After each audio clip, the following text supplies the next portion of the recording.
Kowonuedi ni kowonuoko literally means not getting into the language is not getting into the heart.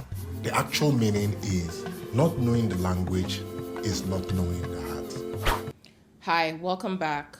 Today we start a new series, and it's all about reclaiming our native languages. This is Chapter 1, The Soul of the Unspoken Word, where we unveil the power of language and how it shapes who we are. In this video, we'll be exploring how languages are not just tools of communication, but living vessels of identity, worldviews, and unique ways of knowing. Language is an embodiment of values, ethics, social norms, and even the historical narratives of a people. Therefore, native languages are like a window into the soul of such communities and/or of the land. It provides a view into the way of life, revealing how a people perceive the world, interact with each other, and how they come to know their place in history. This is the power of language.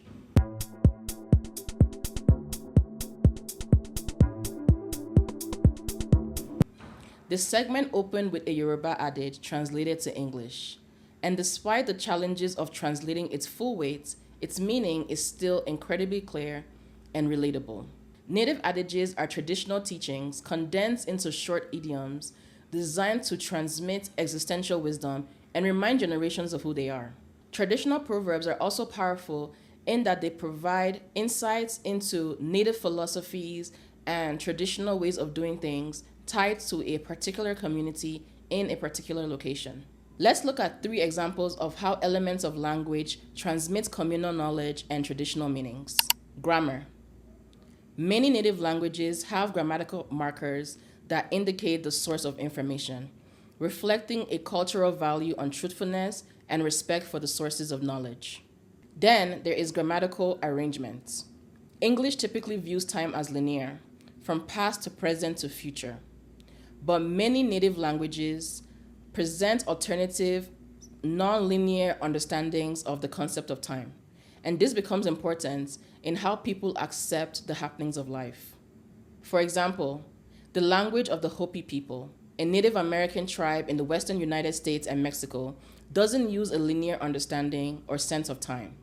Instead, its grammar focuses on the duration of an event or its states, and this reflects a deep connection to nature and a worldview that sees time as a continuous process tied to seasonal rhythms. Such a language structure will certainly impact the values of its speakers, revealing sensibilities and mentalities around planning, patience, and living in harmony with natural cycles. Languages reveal how we categorize the world. Let's take another instance of how native languages shape worldviews. Many native languages group nouns not only by gender, masculine or feminine, but also by categories like animacy, function, shape, or origin. This grammatical structure shows how different cultures perceive and organize their realities.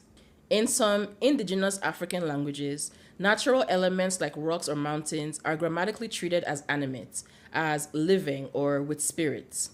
This is telling of a people's relationship with and respect for nature.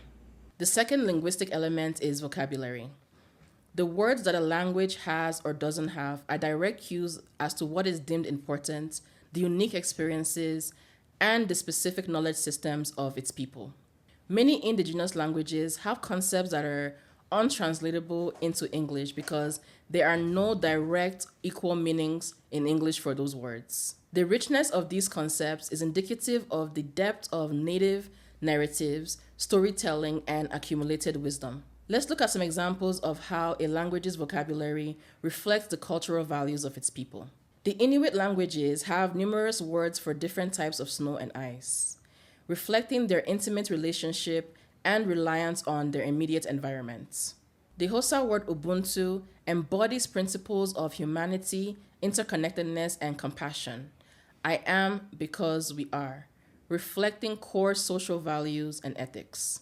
The Yoruba word Ashe denotes the power to make things happen, a vital spiritual authority central to their worldviews and beliefs.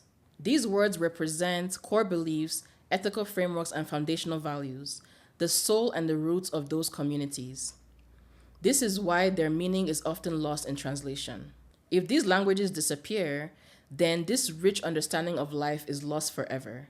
And this is why we need to become more intentional about preserving and reclaiming our native languages.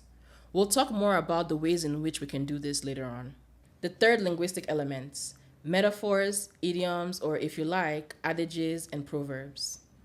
Traditional proverbs embody knowledge and historical memory. They are deeply rooted ways of life that communicate or confirm the perspectives of a society expressed in textual capsules of wisdom. Many African proverbs are rich in metaphors, drawing from nature, social life, and historical events. They carry teachings and knowledge passed through generations. For example, a single tree does not make a forest. It's telling you that communalism and mutual support are essential. Native languages are more than just a way to talk. They are living, breathing records of a community's identity and heritage that communicates their distinct outlook on life. All right, let's shift gears a little to explore how fluency or even basic understanding of your ancestral language contributes to your sense of self and collective identity. Learning the language of your ancestors is like receiving a living link to your roots, like hearing directly from them.